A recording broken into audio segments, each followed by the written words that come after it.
All right, today we got Chris back with us to discuss J6 in prison reform, focusing more on the prison reform side of things this time around. Chris, thanks for coming back. Thanks, Nick. Good to see you. Yeah, thanks. You wanted to kind of maybe discuss like how long you spent total in prison over this J6 deal? We'll start off kind of there. The best calculation I've come up with is 1,492 days. No coincidence. I don't know Columbus. I don't think I'm related to him. And then a little over 2 years on home confinement, GPS ankle monitoring for those domestic terrorists that were scary, for the endanger their community. So that's during those 1492, man, I'd say Columbus sailed the ocean blue. I never sailed the ocean blue, but I was in the sky, and man, I got a lot of mileage. Right. The last set of trips was 12 stops in 7 months, and that was from September 23 to May 3rd of 24. Like diesel therapy, bro. 5 of those 12 stops were to the same 2 places. I guess I didn't use up all my 5-star points or something at Miami, FTC, and Tallahassee, FTC, FCI. So they sent me back 3 times to Tallahassee, twice to Miami. I don't know. I guess I had to use up my account because you can't get a refund. Right on. What facility did you spend the most time at? Well, at the end, it was Butner. The FMC, I was 1 week short of 6 months before they abruptly jerked me out of there and threw me down the road to the low, which was fine with me, really, because totally different living experience. But not fine with the A. There was no more lockdown in cells and craziness going on over at the low. But that's where I spent the majority of my time finally, which ended up being a waste of my time at the federal no medical center. And I mean, geez, there's a lot to unpack there, but we're going to unpack that. We got to go back to the abuse in DC and from April 13th to November 4th, 21, which took me some diesel therapy before I got there too. So, right on. I started my Secret Service Con Air mileage in 21 and got a lot of county van rides because you weren't officially a BOP yet until you're convicted. And then got some BOP bus ride mileage, 12-hour days in chains, sometimes in black box, 16 hours in black boxes on planes. It's crazy. It's crazy. It still doesn't seem real. I mean, like, it doesn't. It's been, what, 94 days since Trump's been in, so 93 I've been free or something like that. And if you told me it was 93 months, I'd believe you. And we're all experiencing the same thing, whether it be my wife or a friend of ours that is in this and other people in the whole J6 community. It's like, really, it's only... Because I had to come to a realization a month ago. I came home, and as usual, the typical Chris is, well, we took our time, a minute. We had a few days, and then, I hit the ground running, and I wanted results like Wednesday. We got out Tuesday morning, 10 to 4. I wanted results Wednesday.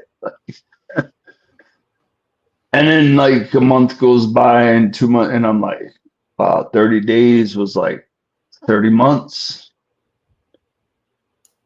So much happened in that 30 days, and it was very surreal. So I just had to finally just like calm down and be like, okay, listen, guys, it's only been a couple months. And some of the people I talked to were like, wow, yeah, it has only been. It's like, yeah, so look at what's happening, what has happened. There's more to come. We just got to chill. 30th day 100. We'll see what happens.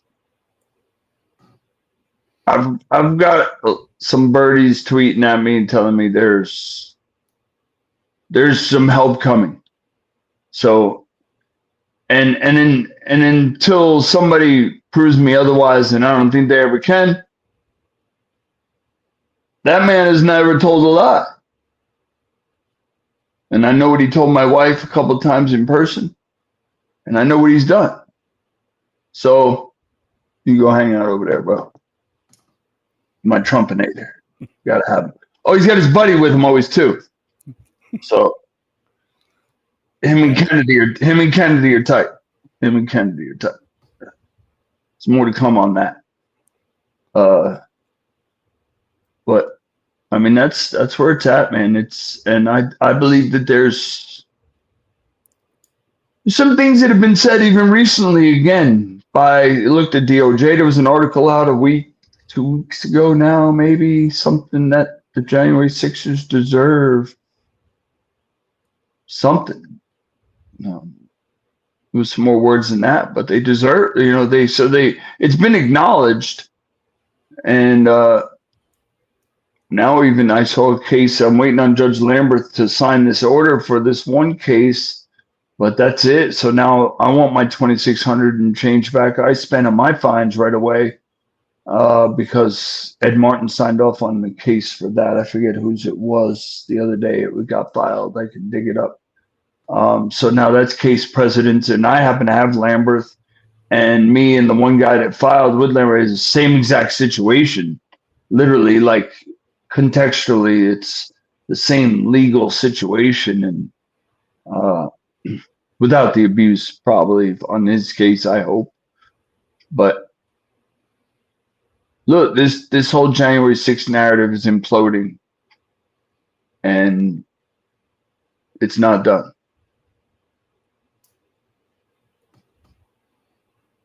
This is only stage one. So, what kind of things did your prison experience make you focus on in terms of wanting prison reform? Well, the insane. There aren't words to describe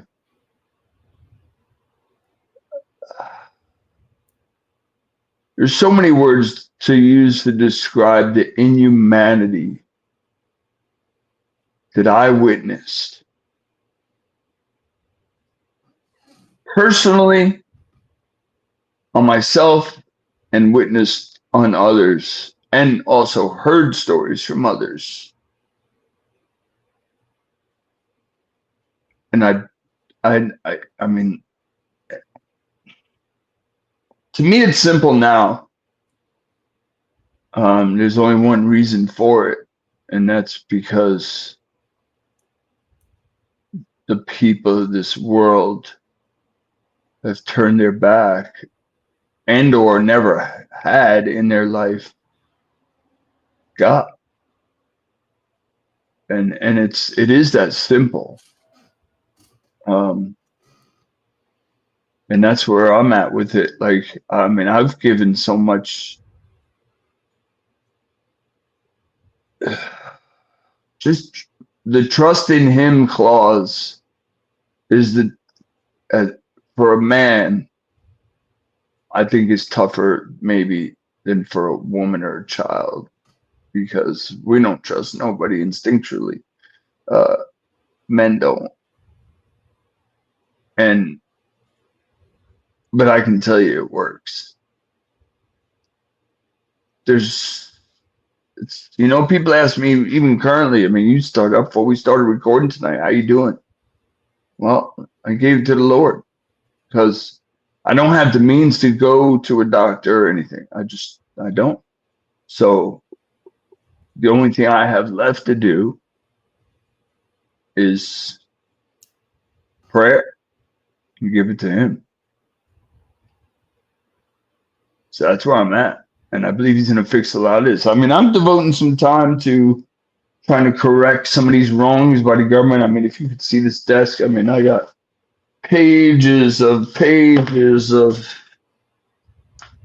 witness statement I'm putting together and trying to help people get these info to get a book written. And let me tell you, that just opens up the stress and PTSD and anxiety. I went and met with a couple of guys that are really trying to help me with this book and that. And they want stuff from me. And after 2.5 hours, I came home and just did nothing because I was shot. And the wife would tell you, like, I was done. I was in a state of anxiety, PTSD, and all the ranges of emotions. No anger and rage, which I'm happy about that. I don't get rage, anger anymore. There's nothing to be angry at. You know, I mean, what's anger going to do? Kill me? It's definitely not keeping the spirits up around for those around me, even the wife. And, you know, so am I angry? Am I pissed off? Yeah. But we're going to keep that fuse dry and tuck it away in the corner for right now. Some things are unpacking themselves, and that's what I'm hoping for. I figured the Lord's got his hand on it, and God's time is God's time, and we can't force that. That's the part of trusting in him too, is patience, bro. This almost 54-year-old man. I want it. It's been over 4 years, so that's the driving force, but literally had to tuck all that away and just say, pretend that didn't happen right now and just chill. The only day that matters from is, yes, all that matters, but now all we got to focus on is from January 20th to now, to what's coming, to correct it. What kind of things would you like to see to correct it? Well, the fact that we have guys currently out there needing money literally to eat should not be happening. So the United States government stripped our lives literally to the bone. You owe. We're still canceled. I can't walk into a doctor's office. I don't know where I medically stand. So, as much as I hate answering a question with a question, my question is to you people that have paid attention and know some of this stuff that's going on. I say, what do you think we're owed? Because it really does matter what you guys think. Because we can get the Nick out there on the corner and metaphorically hollering, and then there's a million Nicks out there hollering the same thing. Well, that squeaky wheel's going to get greased, and we won't have people living that are homeless and can't eat and can't get basic medical care. And I'm lucky. I've had some friends that have helped and kept us in the black. I mean, we're floating. We're floating. The sea is up to the edge of the gunnel. For those of you who don't know the boat terminology, that's before it comes over the top of the side. But we're floating. So I'm fortunate. So I You see in the bottom of the screen, there's my gifts and go. But my message on every podcast I've done dozens. Help find a January 6er and help them. Because there's a ton of us out there that need help. And there's people out there that need more help than me. So go find a J6er. Pick anybody you want. There's a ton of them out there. There's places you can go get it. Go get their info. CondemnedUSA.com, StopHate.com, Gulag Chronicles, I think it is. There's plenty of places. I think even there's a spot on the Gateway Pundit, I believe, has a spot. Pick a J6er. Even if you can just pray with them, send them a letter, a message of hope and love.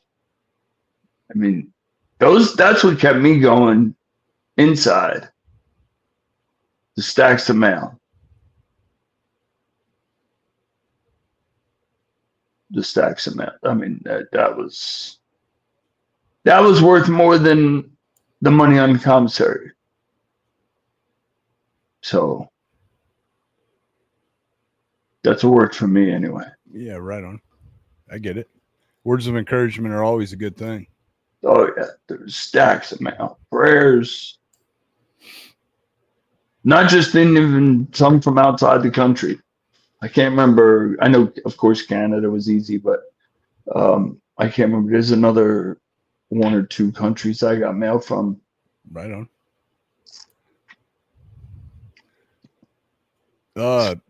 So are you transitioning from your war against or war for prison reform into just helping others right now, or are you still waging war on prison reform? Oh, I'm still waging war on prison reform. Needs to change this. And I don't know how long it's been since our last podcast, Nick, but I'll give you a number of about BOP wide, and this just BOP.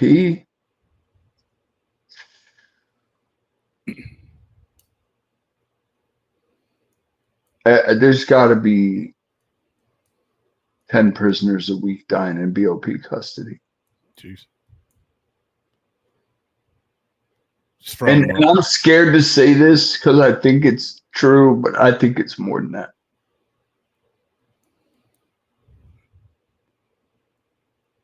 And that's just from lack 200 to 300 a year, I guarantee you die in BOP custody.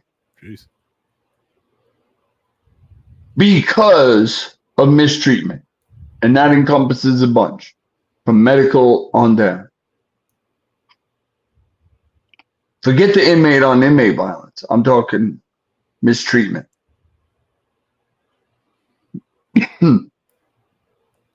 Yeah. Are you talking like they're not getting their food? They're being abused? Well, the diet in prison, it's way better than you hear about in these counties and that, by far. And I've had plenty of those bologna sandwiches where I wouldn't eat them, and it got to the point where it was like you had no choice. You had to. You're hungry, right? But even the diet, the menu is not cohesive for longevity of life. Right. What the stats are, something like over 65% of inmates come out, they're diabetic or something, and I know there's some retarded stats on, and I'm talking even there, and I think if I remember right, some of these stats were like even inmates that weren't even in prison for say 5 years. So it's pretty quick. There's no medical care. I was at FMC for 6 months, 1 week short. You did nothing. You sent me to a couple of doctors. You had my loop monitor read in my chest. But then you ignored even, I used to know this stat. for 30. Let me think about it. I had the nurse's post-it note. She wrote it down. She read it. My heart rate had reached 194 beats a minute, I think it was, for 37 seconds. And they were supposed to take me back to the cardiologist, have it read. It took them months to do it again. And yet I'm in here and you're not even, you screwed up a biopsy you did on my face. But I'm there on day 3. The oncologist, I got there on a Friday, May 3rd. By Tuesday, the oncologist put in my medical record, said my cancer was in remission. Well, there's no way you could even come close to the conclusion yet. I just got there Friday afternoon. My weight and blood pressure was the only thing that was probably taken in this place, you know. And then you got stupid things in my medical records that start in Miami FDC and again repeated again in Butner. You know, like tonsils present, condition normal.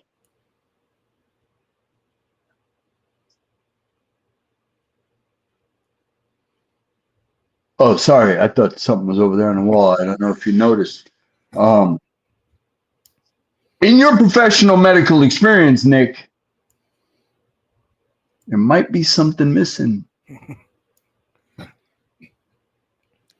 For only 18 years or something like that. Right on. So that's how ridiculous. As much as I'm trying to keep it light and make jokes of it, it's really not a joke. It's really sad. Because people are dying. Literally dying. And they're over medicating. They're over the radiation therapy they're doing in FMC. They have oncology and radiology there. They're doing radiation treatments. And I had head and neck cancer, squamous cell carcinoma in 2007. That's where this comes from.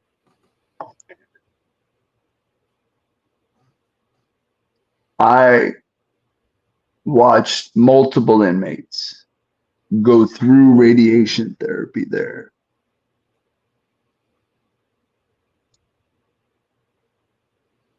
And what I went through in 2007 was hell. The radiation on your throat, like, dude, I had to teach myself how to swallow. I didn't swallow nothing. Had a peg tube put in, I wouldn't, nothing.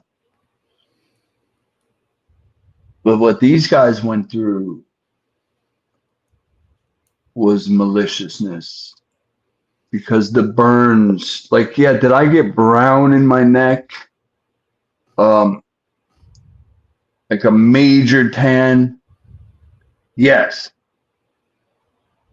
But in no time did I burn, nor peel, nor bleed, nor crack, nor ooze, nothing. And these guys, man, there's no other explanation. No, I'm not a medical doctor, but I've got experience in 2007. And I've never witnessed it before until Butner FMC. And there's no question they're over medicating. They're getting paid. One thing I know for sure with radiation, they get in the real world, so I'd imagine it's the same in the federal world for them, is they get paid by the, it's not amperage, I forget what measurement they use. They get paid by how much uranium they shove up your ass, basically. So, and it's recorded. It's easily recorded on what they zap you. But there's nobody to oversee any of this because, see, I have proof from the Joint Commission that they lost their accreditation. They're not accredited. At best, they can call themselves a treatment center. Just question the treatment part of that. Extremely question it. And even the ambulatory association, they don't have an accreditation for that, but they have an ambulatory floor, the second floor. And why didn't they have their accreditation? Oh, well, that's a lot to unpack. Why have they paid out stupid money to many inmates from that prison? So, I don't know. You think it's more of a profiting scheme from insurance companies as opposed to like doing lab rat experiments, if you will? Oh, no, there is no insurance. You're covered by the Bureau of Prisons through the Department of Justice funding. Like, that's how they get their money. So there's a billing. There's a billing situation similar to a doctor's office. The BOP is billing the DOJ for Christopher Worrell's care. Somebody's got to pay for it. And what we also found out is and I would love somebody that has the savvy to do this, is find out who some of these doctors are in the real world, because what I was told, and I'm not the only one to talk about this, from inmates to me too, is the predominant amount of medical team you have around there. And as you can imagine, yeah, there's nurses and all the way up to PAs, physician's assistants.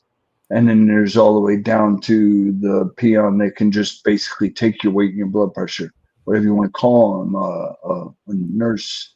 It's not even a nurse practitioner. It's whatever title you want to give them. But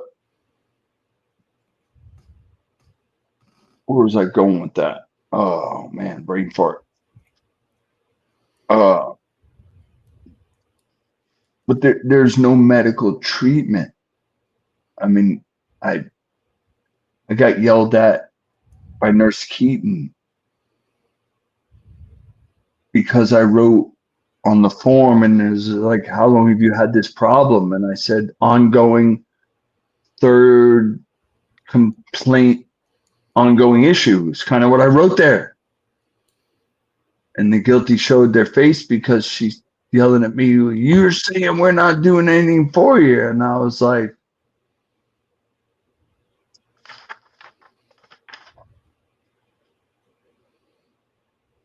what piece of paper you got? Because I write these in duplicate. And I write, duplicate on the top of mine. Oh, and I wrote what time and who I turned it into on mine. What piece of paper you got? I didn't. Boy, you're feeling guilty over there, Nurse Keaton.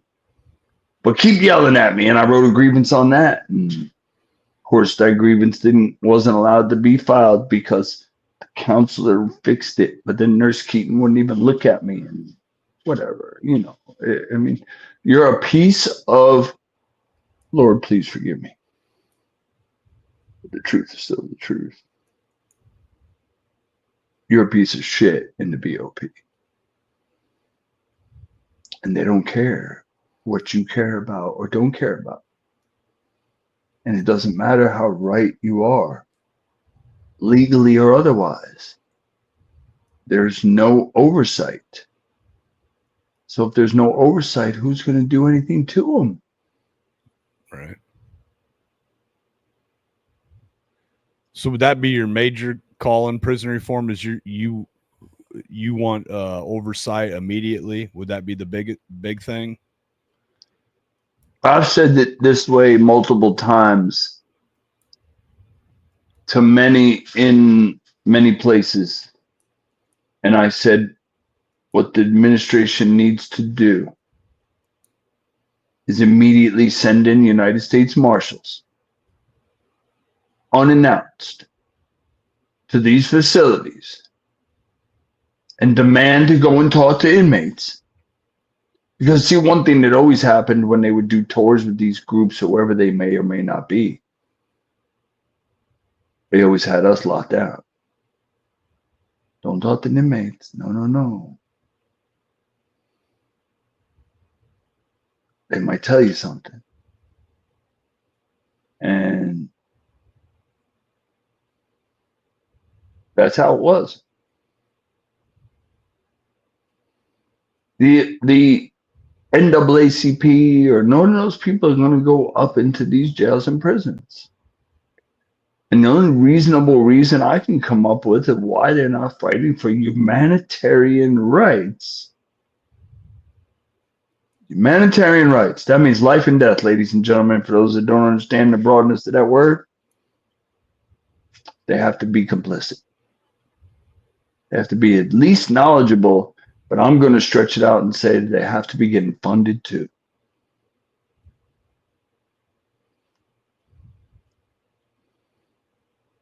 But that's a blessing I see with the January 6th debacle. And while they screwed up heavily, what they didn't count on is that this screw up was going to expose a lot more than they even thought about.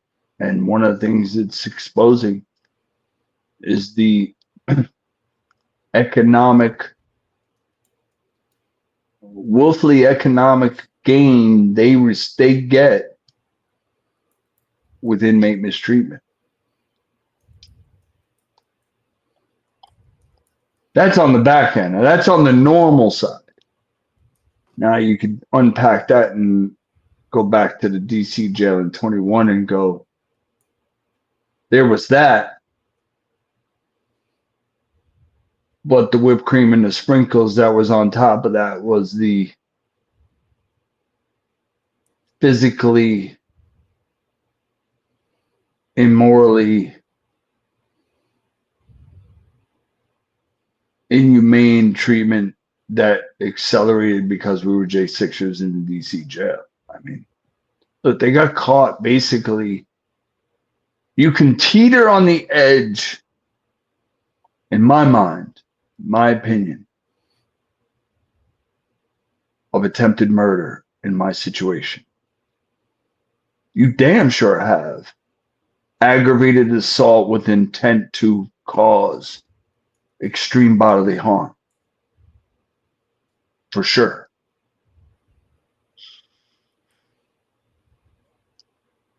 I haven't seen anybody in handcuffs yet over it.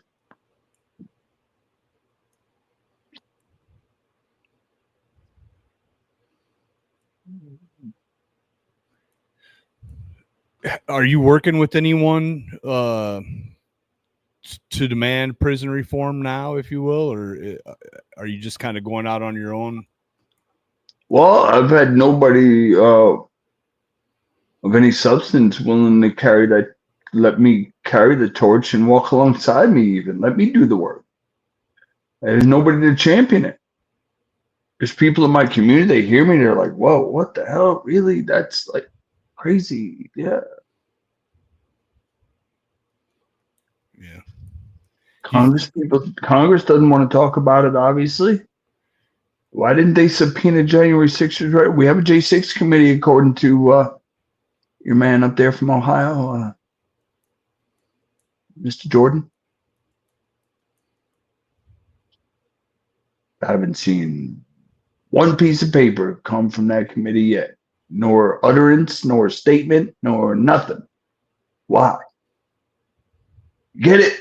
Only 94 it stays in. Damn. You see, if they're gonna use, oh, we just got in. Here's why I have a hard time with that. Only 94 days. For 4 years, you guys gathered a ton. And I'm talking Congress, meaning you guys.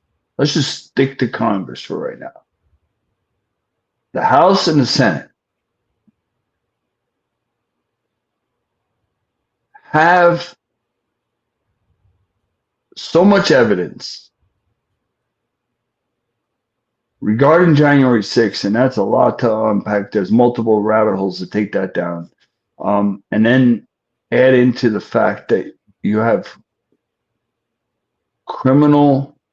extreme criminal neglect on an inmate, multiple inmates, many, many.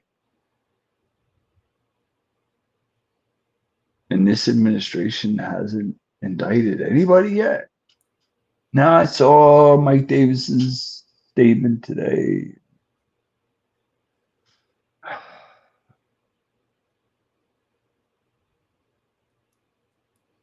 All I can do is give it to the Lord. Say, there's another just, and we used to have this joke, and those that may listen to this from the DC jail will get it, especially those like Shane Jenkins and Ryan Nichols and them. It's coming. Just 2 more weeks. And that's a joke in our world because, like, we were down that route all the time. It's coming. It's coming. We like, of course, it didn't come. It did come. Just took 4 years. So it's here, but it's still coming, and it's still just 2 more weeks, and we'll see what happens. I mean, somebody better go in handcuffs, and I'm not talking about Reyes. You can leave him be. Let him hang with his cactus in Arizona.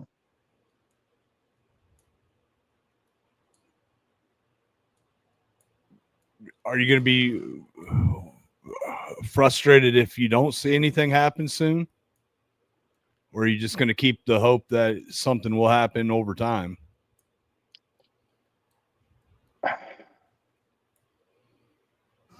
That's going to be a roller coaster ride, but here's what I can tell you in the short is I kind of made, I'm going to call it a pretty official statement that you guys got me in this fight till July 4th of 2026, the 250. I'm out. I'm done. I'll be 55 at that point. It'll be 5.5 years plus. 5.5 years. I mean, at some point, I gotta call it quits. And it's not just me. If it was just me, I don't know, but it's not me. It's me and my wife, and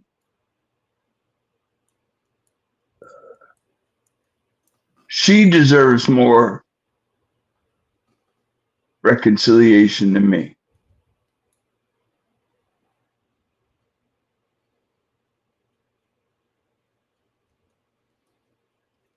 If you want, Chris, I know the last time when you were on after we stopped recording, you mentioned that maybe you should have gave a bigger shout out to your wife. Would you like to take the time right now to give her the proper appreciation that you wish you would have the last time?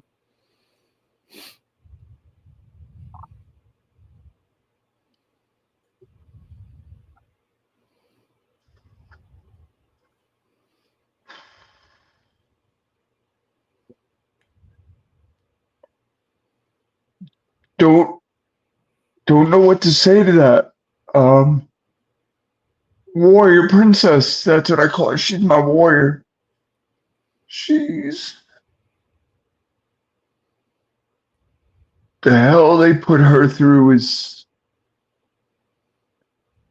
flashbanged her, threatened her, even all through while I was in jail. I mean, it's, leave it be. Told her, made her. She had to distance herself from me, and she couldn't tell me this stuff for this time. And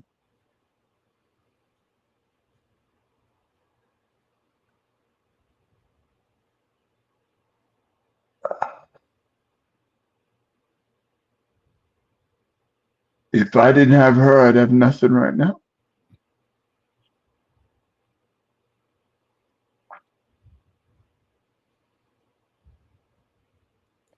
Nothing could Nothing can drag me away from her. Nothing. And I mean, she stood the line hard, went through hell. I mean, her kids don't talk to her because of this, because of me. Yep.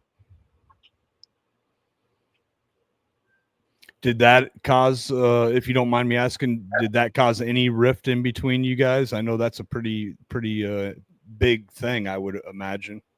Sure. I mean, throughout this, I mean, it doesn't take a genius to look at the situation and go, well, I'm sure their relationship had a roller coaster ride too. I Right. mean, the amount of emotions we were both enduring separately and then together too is uncomprehendable. I mean, these guys are talking about helping me write a book in this, and I'm like, they're gonna book just in day one what they did, and they're like, all right. I'm like, no, you don't get it. I literally, it's not a 200-page book for day one. It might even be a couple book series. January 6th, J1, March 12th, 21. Here's what happened. You know, 'cause there's so much that happened that nobody has any explanation for. Things happen in so many of our J6 cases that nobody's ever heard of before. You know, like when the feds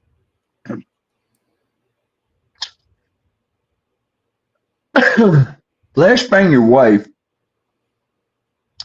and 3.5 hours later, you finally get back home because you're 3.5 hours north going on a camping trip. And they ask you to open your gun safe, but the feds don't take your gun. But I'm a domestic terrorist. Just stupid shit like that tells you, because you're not going to find, like I've talked to inmates, cons at all levels, and they go, wait, what? They came to your house and left your guns and ammo there and asked you to open the gun safe too? Like, shut up, man. That ain't happening. Like,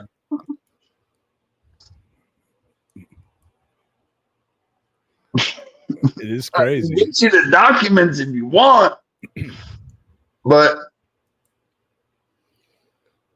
like, wait, you kidding me, man? They got me with 20 grams of cocaine and took my $5,000. Yeah.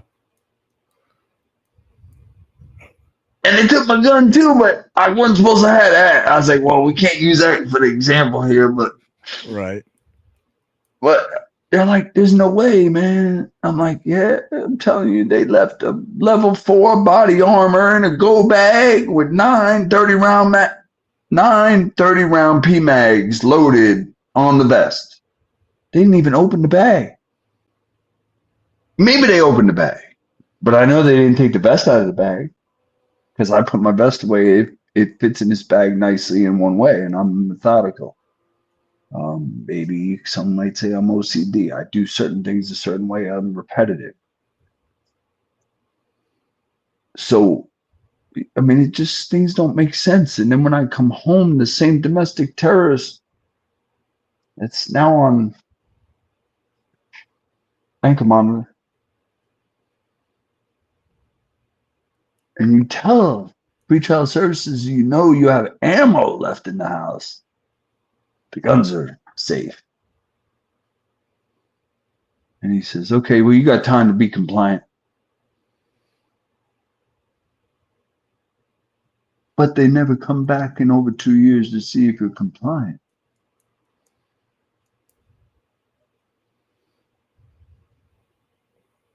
Okay.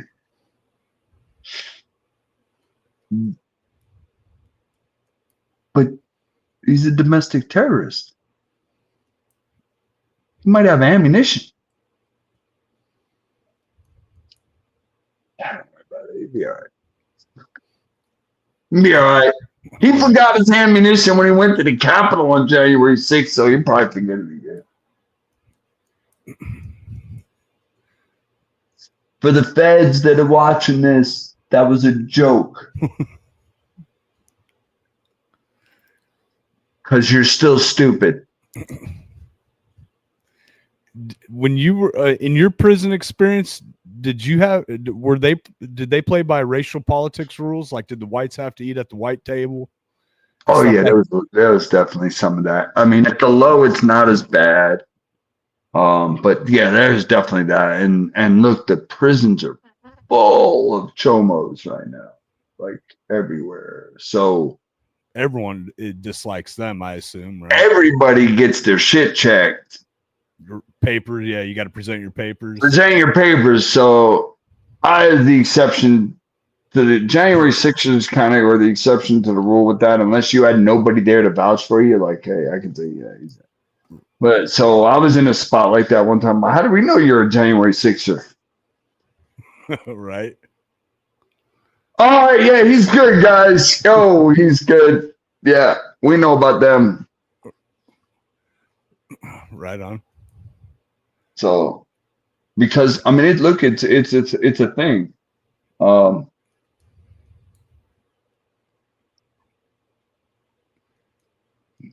So the gang rules applied in some of the federal prisons you were in. I'm assuming if racial politics played into facts.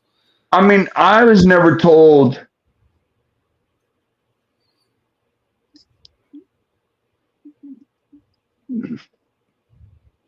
I mean, there was the black TV room and the white TV room. And then even like at the low, there's big, huge TV rooms. There's like 6 on the wall. And there were sections, even though the chairs were in line, there were sections. The Chomos didn't have a section. Right. Spanish had a section, the blacks had a section, the whites had a section. And the blacks might be sitting in front of the white section. I mean, it's just, yeah, it's not necessarily that they hate each other. Not the white people had the least. We had 1 TV. The blacks had 3. The Spanish had 2. And that was everywhere. I mean, now at the FMC, we had our own room. So we had 1, 2, 3, 4 TVs in there. But it was a cell. So you can only put 1, 2, 3, 4, 5, 6. We had 6 chairs in there. Right. And we worked it on a system.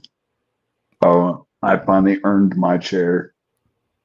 And that's my chair. If I come in the room, that's my chair.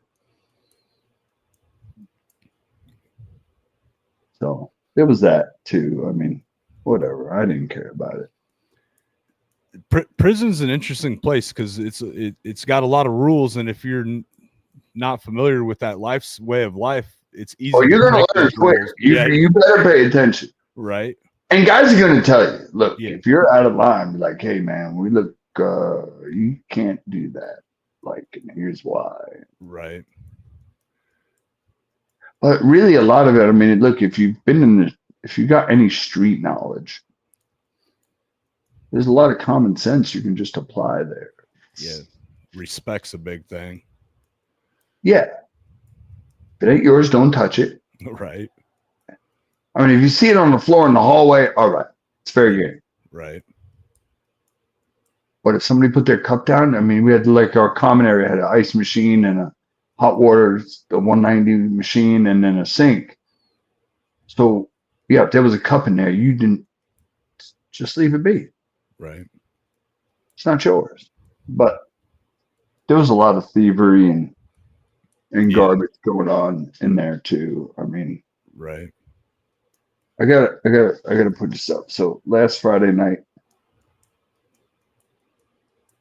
two Saturdays ago this week, we had our Lincoln Reagan. We're part of the Republican Executive Committee here, so we had our Lincoln Reagan dinner. And you gotta see, my man Roger right here. He was at our dinner.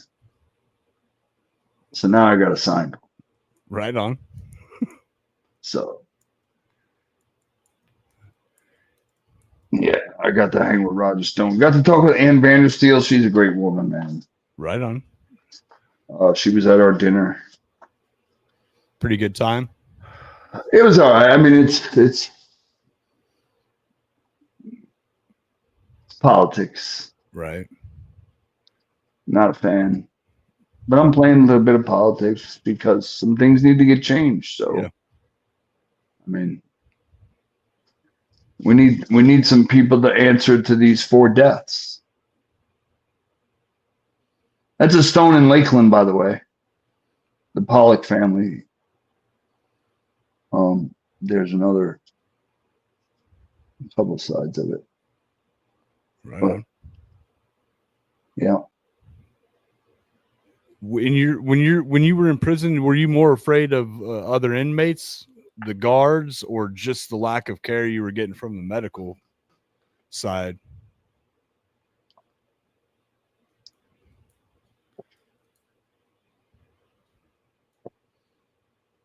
Or which do you I feel was like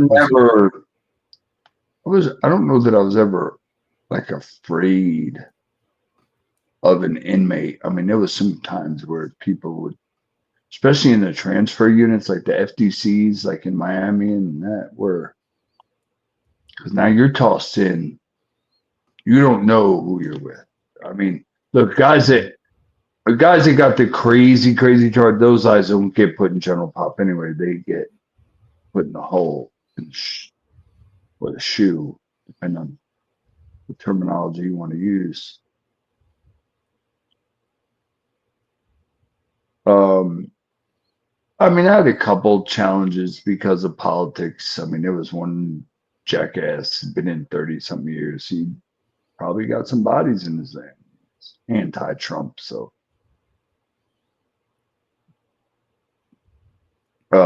he had a few words with me a couple times. You know, whatever. Hey, whatever. You know, right? opinions like assholes. Everybody's got one.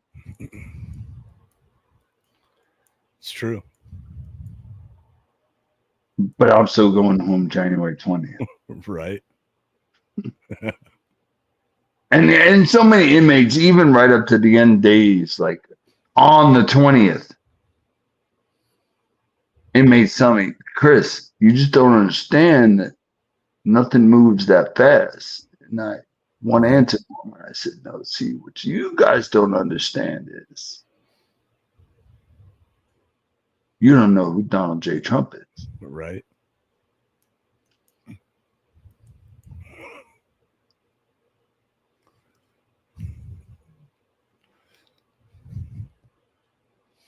Assholes and elbows, ladies and gentlemen. Right on.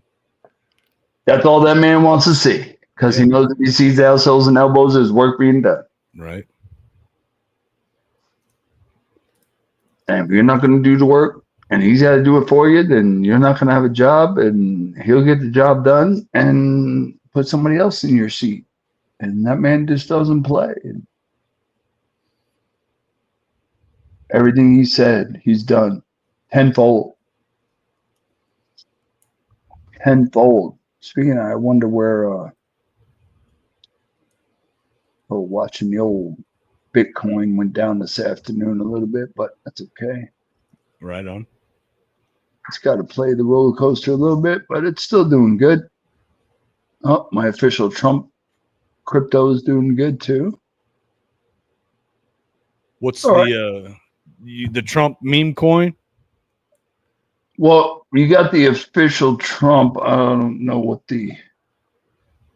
if I can pull the one's picture like a $ Trump. It says no. This one says fight, fight, fight on it. Right on.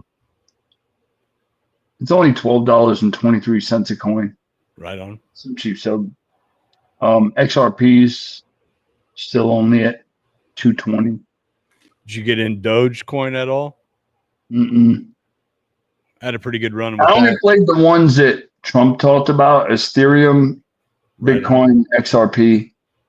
I did it, his official Trump coin. He didn't talk about it, but I did it because it's his. Right. I figured it was going to go somewhere just because it says DJT. Yeah. Yeah. But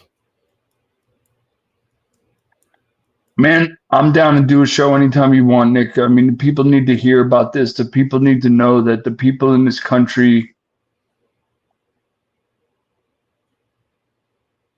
are just dollar signs to these people. And God forbid you have to go into the custody of these people. Your life is in danger. Right. From multiple angles. Not just inmates, but from staff. Would you say that you're anti private prisons then? Would that Oh yeah. I mean, look, yeah, there should be no for-profit prisons, first right on. off. I mean, you can model our prison system and model it after what they do in Europe. It works. Your family gets to bring you food. You get to have your own comforts of home, a little TV and things of that nature, a game system, even stuff like that. Well, what happens in those jails and prisons? Well, there's extremely significantly less violence because there's no drugs running around through the jails and prisons. Because there's accountability there with the staff. I don't know if I'm making an accusation there, but I am. Because how does book-sized pieces of wrapped material make it into the jail? Because nobody got a suitcase that large. And for those of you that don't know what the prison suitcase is, look it up. Right. I mean, I watched 3 o'clock in the morning ish. Listen, and when you're in the low, you're in these cubicles. It's two beds, to a cubicle. I don't know, 8 by 10. About 5 foot high the wall is around, and then you got an open door in the concrete brick block. Well, and your doors are staggered. So if my door's here, the cubicles across from me, their door's right here. So you're not looking into each other's. Well, I know that the officer came and made a delivery in an inmate cell 3 o'clock in the morning, and it was a large bag. It was a brown paper bag, and it had some significant weight in it too, because you heard it when he put it in the floor. Right. I don't know. I never got to see what was in the bag, but at the same time, during that few weeks, they're finding milk crates of cell phones and white powdery substances is what was reported to us, but they wouldn't tell us what it was. All this shit, cartons of cigarettes, you name it, in the freezer, in the walk-in, in the kitchen. So, for those that haven't looked up what the prison suitcase is yet, or prison wallet, maybe even by another term, don't give it away, Nick. Right on. It took me a second, but I think I know what you're talking about. Oh, you know. I mean, you don't know, but you know. Yeah. At least I hope you don't know. Right. Yeah. I don't know. Just hyperbole. Yeah, I think I have an idea of what you may be talking about. Yeah, and we're not talking about. It's more of an internal. We're talking about male inmates now. Yeah, right. Not female inmates either. So, yeah. Even though they have their prison wallets too. Right. Yeah. I gotta when in your experience when you were in there, were inmates allowed to have cell phones? Because it seems like that's a common Wait a minute, theme now anymore. you use that term allowed. No, Right on. but they were rampant. Yeah, there's a lot of inmate But videos. now, but let's unpack that, and we're not gonna elaborate too much on this, especially with the specific instance that I know you'll get the reference to. But you had to spend a lot of money to get a cell phone. If you wanted one, you were going to spend some money. Now, different places, different money. I could have got a cell phone at the Butner Low, a few $100. I could also pay and use some of them. Use somebody's phone.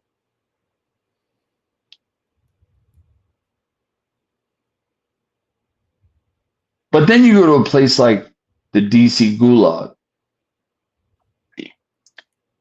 That phone that was $200 to $300 at the Butner Low FMC is probably like $5,000. Literally. Jeez. And I'm not talking about an iPhone either. I'm talking just a basic little Windows type phone. I've seen them from the little finger phones, but guys, full size.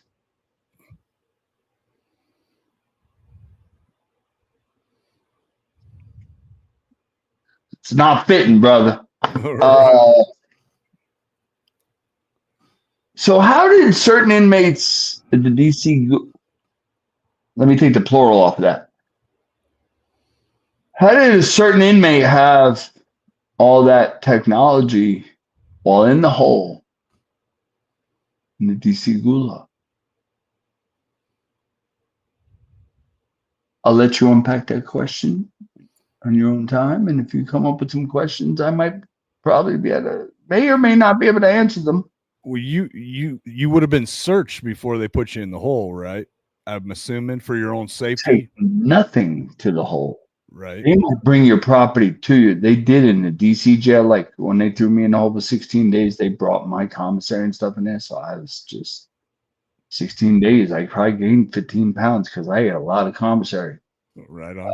I had a lot of commissary. I probably had $200 to $300 in commissary on my upper bunk. I mean, Jeez. We lived off commissary in the DC Gulag. We didn't eat the jail food 99% of the time because we couldn't trust it.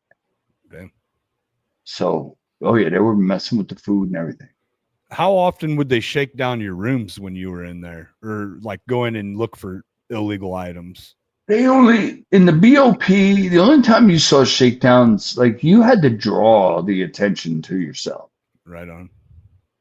If you were live streaming on social media, do you think that would have caught someone's attention though? There were so many guys that got caught. They fall asleep and leave their phone on their chest. Oh, shoot. Like, you're going to the shoe. You're going to lose good time over that. You're going to probably face 30-day suspension, maybe on the computer or the phone or something, you know. Right. Yeah. But isn't it interesting that they never figure out how'd you get the phone? Right. Yeah. Your best guess, do you think the inmates are just working for like the criminal organizations, or do you feel like they're their own organization that's benefiting from the criminal organizations, or partnering, if you will? Well, then I gotta ask you, who do you think they're partnering with? Well, I don't know. I guess I would say maybe the street gangs, stuff like that, but it's probably something much deeper than that. Yeah, but how do you think all this contraband gets into prison? Right. People that wear the black uniform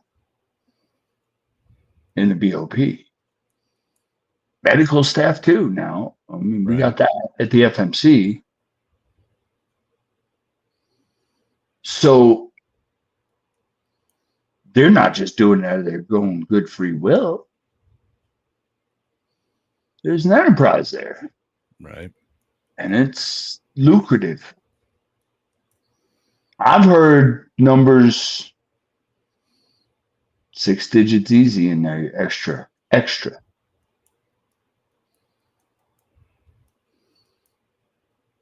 CEO could be a very lucrative paying job if you have no conscience, or you can work around your conscience. Whoa. Yeah, the conscience is the easy part. I mean, but you got to remember, it's not just one CEO. It's a chain. I mean, it's all the way up. Captain's got to know about it and everything, because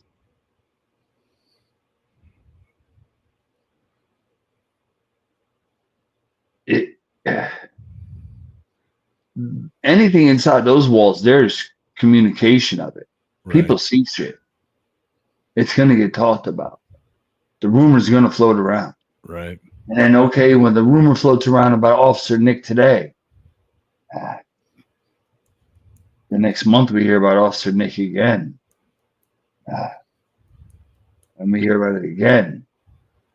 Well, who's helping Officer Nick? Right. Oh, Lieutenant so-and-so, Lieutenant Joe. Oh. Well, wait a minute. Who's helping Lieutenant Joe? Oh, Captain. I mean, that's just the way it is. Right. I don't care if you're running the mafia, if you're running a damn ice cream store. I mean, that's just business. Yeah. If you crime is business. And if you work your crime, whether you're investigating it or you're doing the crime, if you think of it as a business, you'll figure it out. I mean, right. It doesn't matter that you're selling 8 balls of cocaine instead of ice cream cones.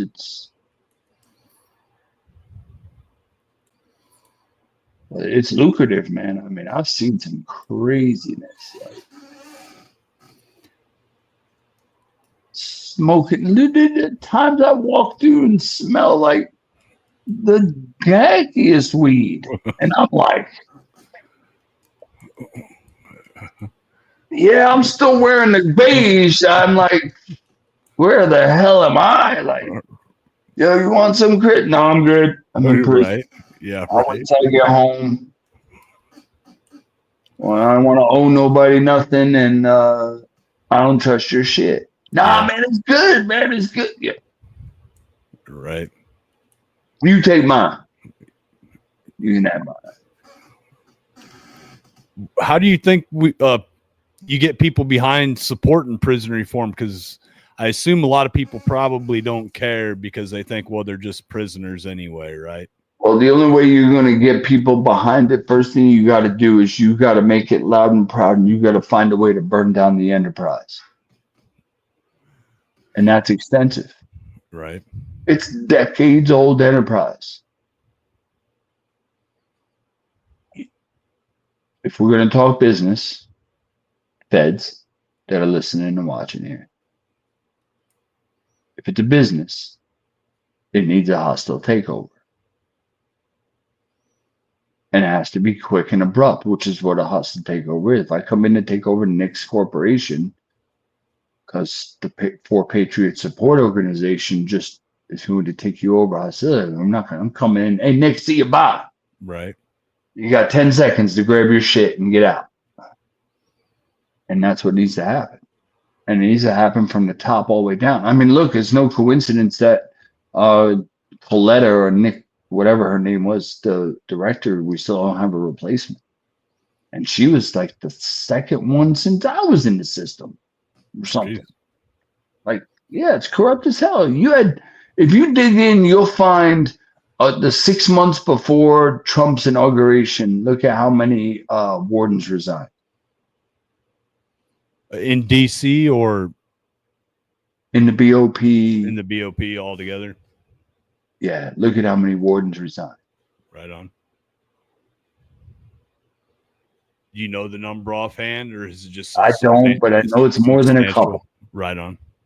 Yeah, there was more than a couple. I mean, I know, and then you got the arrests at that are going on at I forget the prison, the women coming up pregnant and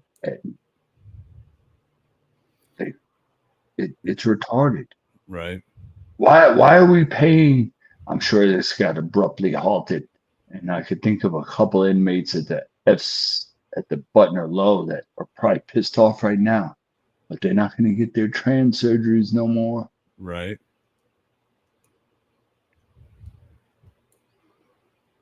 It's ludicrous. Yeah. Is what is there anything that I haven't really asked you about that you feel like is something you really want to get out there about prison reform?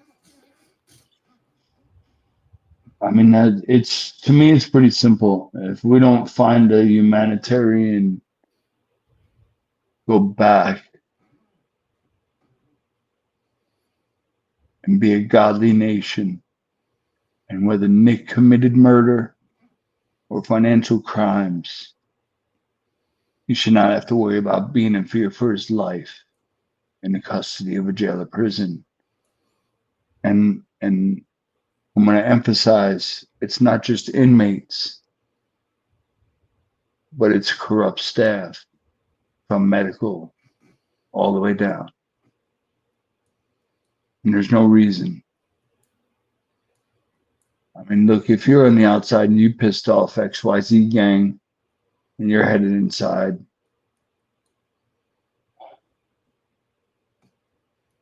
am I a proponent of violence and death? No. But I don't know that I disbelieve in justice of man. And if you have a group, despite their ridiculousness, whatever gang you want to put a name on it, and they have a rule book that they follow and keep their own self clean, well, I say let them use their rule book.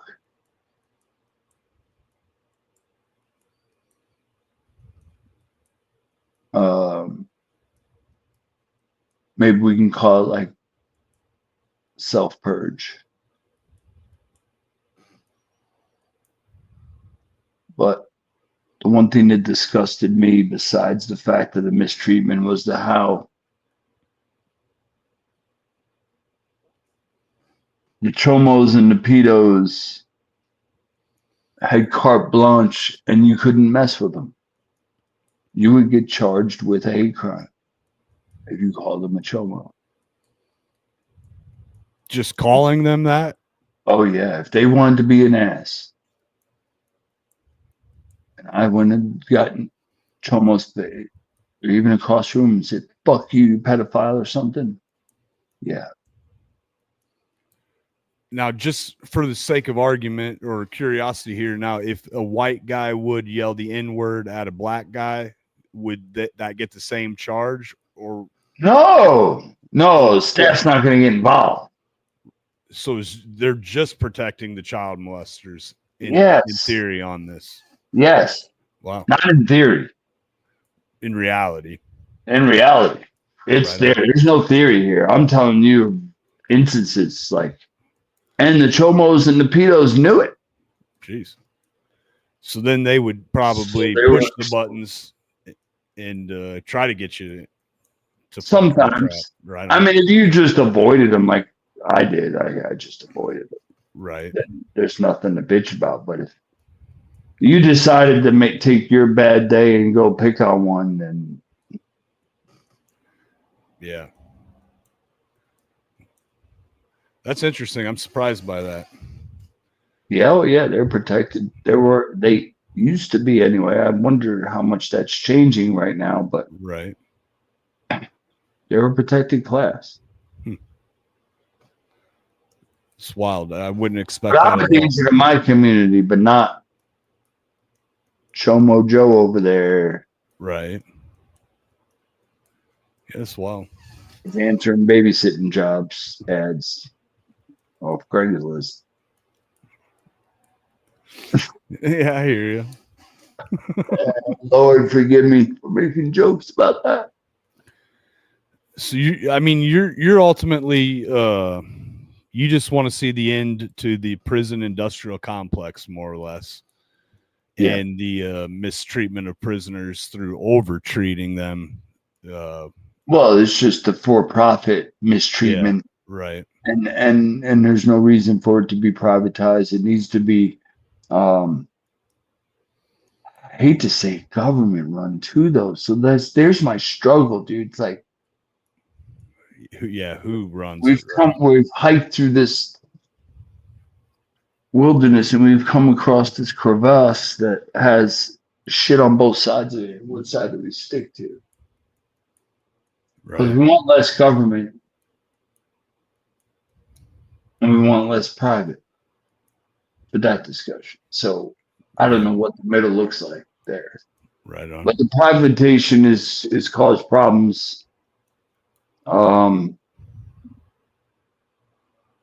Why does it cost thousands of dollars to be a prisoner a Right. year? I mean, can you live without anything? Yeah. Um,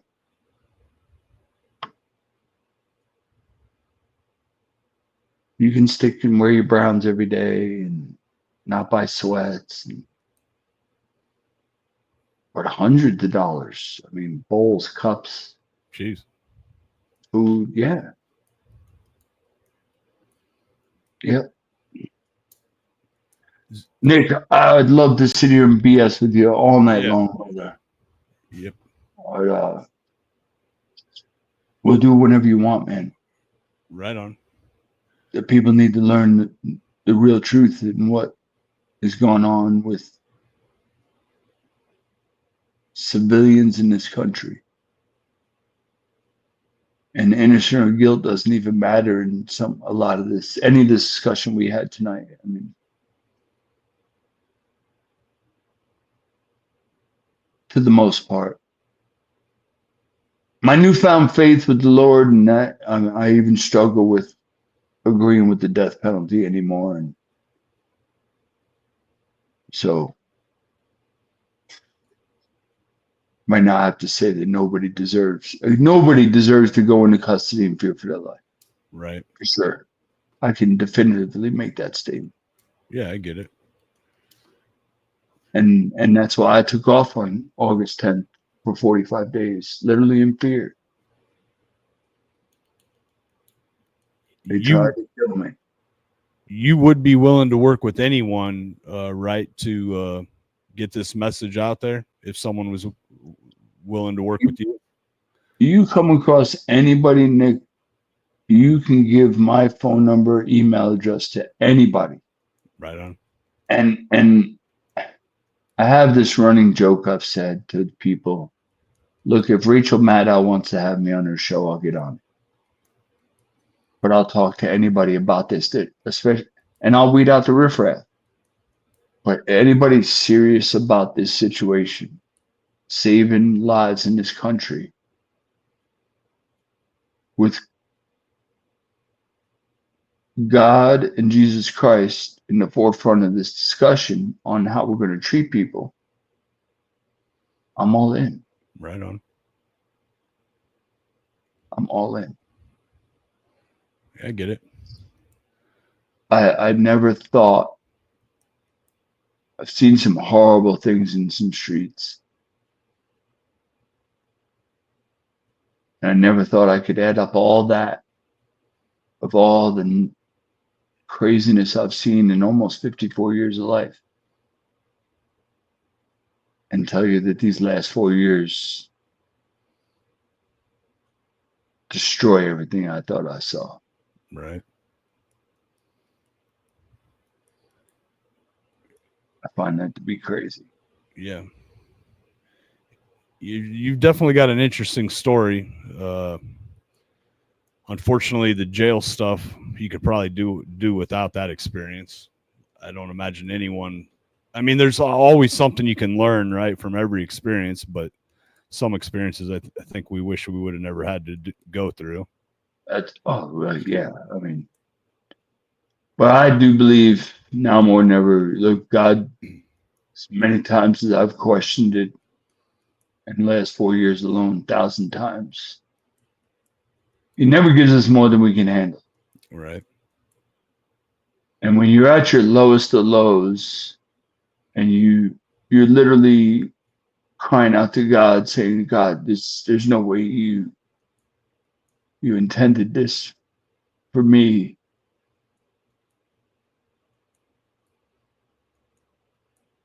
You find the bright light at the end of the tunnel because, and as I said to you and many others, there's no way God allowed me to witness what I did and brought me home and saved my life through my baddest of bad.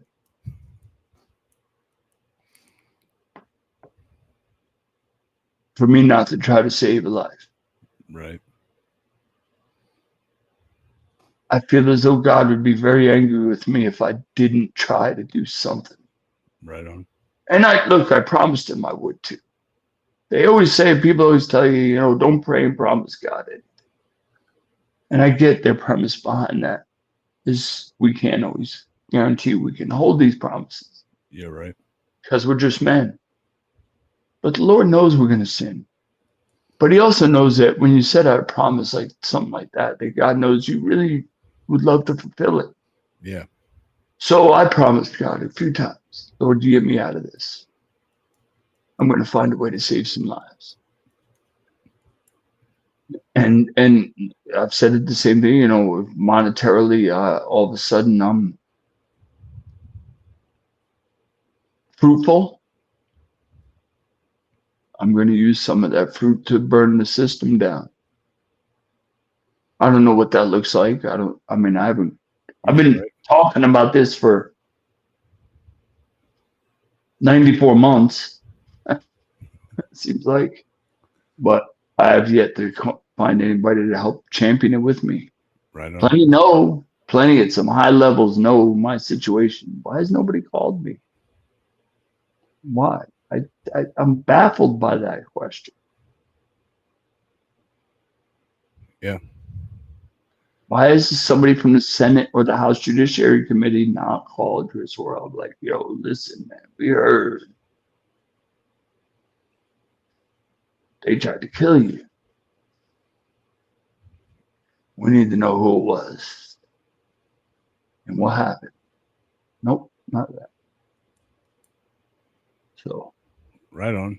Hopefully, and I know they know it because people like Louis Gohmert and Paul Gosar, I believe it was, mentioned my name in June of 21 on the House floor and said that I was being tortured.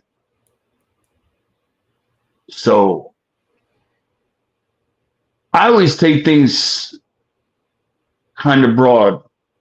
And when you hear that your name was mentioned on the House floor as being tortured, then I have to make a dangerous assumption. Assumptions are dangerous, ladies and gentlemen. Never hang your head on them. But I have to make an assumption that, well, if he knew about it and spoke my name with conviction, 20 more knew. right. Now there's 100 senators. I don't know how many. Maybe you can help me with that number, Nick. I'm not sure off the top of my head the number either. 350. I don't know. Something like that, probably, right? So for me to say 20 new, it's kind of light, I think. But I'll digress. 20. Right. 20 new. Where's the outrage? Prisoner, they tried to murder him, then they tried to cover it up, and then they tried to lie to a judge, and then and the Attorney General did nothing with it. Right. So that's where we're at. And that's what I want to see corrected. And the Lord tells me to pray for my enemies and to love my enemies. And I do.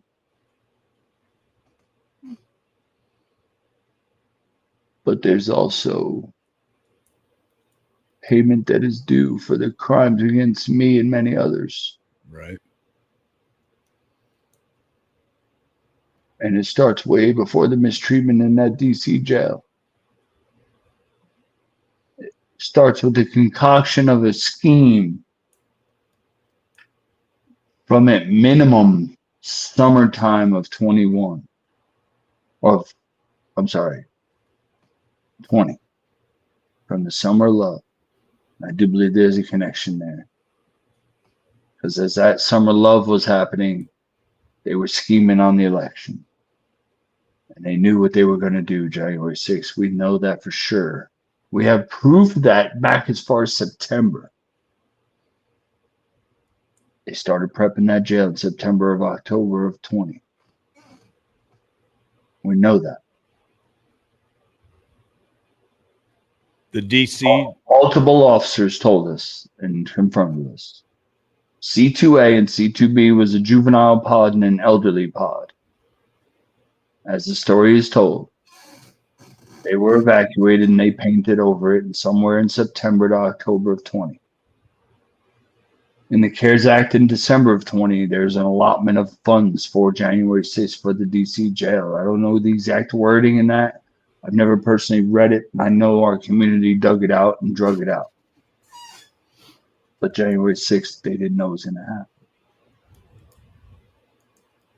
We unpacked this a lot of this on the last show. I know we did. Because I regurgitate that hypocritical story all the time of how they didn't know it was going to happen.